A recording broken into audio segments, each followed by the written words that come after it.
Welcome to Cemeteriat. Cemeteriat is the WordPress plugin that allows you to manage a small historical cemetery or private cemetery website, including information about who's buried there, pictures of headstones, maps, locations, and even obituaries. In this presentation, I'd like to demonstrate the features that the Cemeteriat plugin adds to your WordPress site. The first thing you'll notice is this Headstones menu item, and this gives you access to all of the pages that have been created for each headstone. Now, a headstone could also be referred to as the deceased, could also be referred to as a cemetery plot. Those terms are used interchangeably within Cemeteriat. If I select Mr. Daniels here, you'll see that Cemeteriat has generated a lot of information based on information that you input into the program. I have his name, birth information, death information, burial information, whether the deceased was a veteran and what service he was in. This represents a small obituary, and you can customize the page with a picture of the headstone or anything you want here. I can also display information about where within the cemetery he's buried, as well as giving descriptive information about the burial location and displaying a map. If information has been entered about the deceased spouse, this will be displayed here. Information about the deceased father, and information about the deceased's mother. And this section here that's collapsed is optional images that you may want to include about the life of the deceased. Selecting this at the bottom will allow me to edit this information, and I'll show you that screen in just a moment. But the point I want to emphasize here is that all of this was generated by the plugin based on information that you entered. Next, let's go to the admin screen. If you look under Tools, you'll see that there's a Cemeteriat option. If you look under Settings, you'll see that there's a Cemeteriat option. I'm going to select Settings. You can customize the location fields. Location fields are used to indicate where in the cemetery the deceased is located.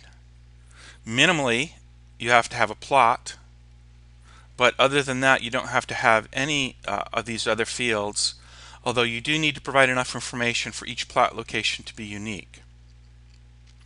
If I want to change the order of some of these fields or remove some of these fields, I can do it by editing this comma delimited list. I can also change the label. Here I've changed the label of plot to lot, and if I go back and look at the page, you'll see that all of them shows up labeled as lot. Cemeteriat has an invoicing system, however not a lot of people are using it right now, and if you want to disable that, you can disable it here. I'm going to leave it enabled so I can show you. And you can also, if you're not interested in displaying that burial section, then you can hide it by selecting yes here. You can also customize the banner background color or the image used for the banner. What's the banner? I'll show you that real quick.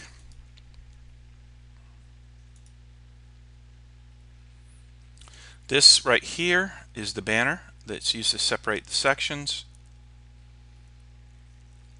and you can customize the background color or use an image to give it texture. You can also indicate your preferred date style. You can define what your default map image is and show you how that's used in a minute, as well as your default headstone image. And this toggles a debug mode that can be used when trying to research problems with the plugin. So let's go to Tools. First, I can add a plot. This is a 3-tab screen that allows me to enter information about a specific plot, the image I want displayed whenever that plot is displayed. This is the default image that was defined on the options screen. I can input information about who's responsible for that plot. I can information from an alternate responsible party. I can also enter information, location notes that will appear on the web pages, and admin notes, which will only appear on this screen. On the second tab, let me point out one thing. You see here it's labeled lot, not plot, because of the change that I made on the options screen. Oh, I can also indicate whether the plot status, whether the plot is available, reserved, occupied, whether we're blocking it, whether someone has been disinterred. And I have access to search functionality here as well. Here I can provide information about the deceased. I have my default headstone image. I can provide a custom headstone image. I can provide name information, birth information, death information, and burial information. I can also provide a brief obituary. And I say brief, I'm not quite sure what the limit is on that.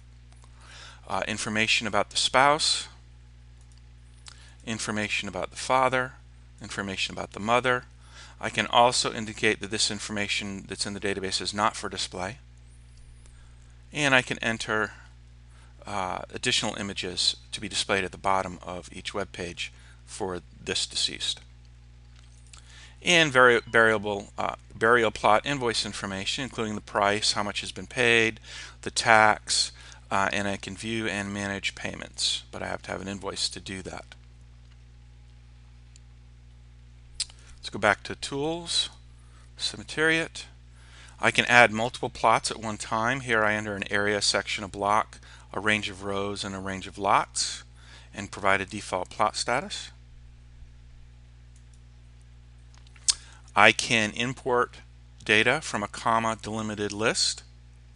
Now this is really only useful the first time that I'm populating the database. Usually a lot of people want to get started from an Excel spreadsheet and then they'll enter data. This is not recommended as the standard way of entering data into the program. It's just a way of getting you started, and we'll cover this in more detail in a future video.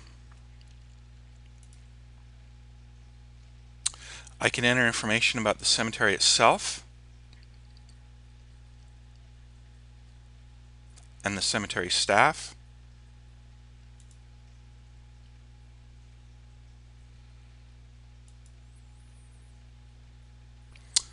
Here I can search. I can provide plot information. If I want to see everything in Area 1, I can just fill in that field. Display all the plots with veterans buried in them. Display all the plots that are available. Display all the plots that are paid in full, or all the plots that are using a default headstone image instead of a custom headstone image. This will take me back to the adding a new plot screen, and I can also switch over to search by person using their name, birth date, death date, whether they are a veteran. Now either option, if I don't put anything in, will basically give me a complete list. This is the list that I get on the search by person screen, and I can go to their page by selecting this. I can edit the page by selecting that. And this is the information I get if I select by plot. And all of these are sortable. I only have section 1. Order them by row. How about that? There we go. Let's go back to the tools. As I said, search by plot or search by person. In the last one's database maintenance. It may be as you've been entering contacts or spouses or parents, or name changes or mistakes are made. If you select database maintenance, basically any people who aren't linked to a specific plot somewhere in the system, they'll be removed. It's just a way of keeping the database clean. So that is a brief overview, walking tour, if you will, of Cemeteriat and what it can do. You can see this site at cemeteriat.edforbecky.net. And that site will show you screenshots and has links to the purchase page and contact information if you want to get more information. And will also allow you to link, I'll show you one other website, and that is edforbecky.net.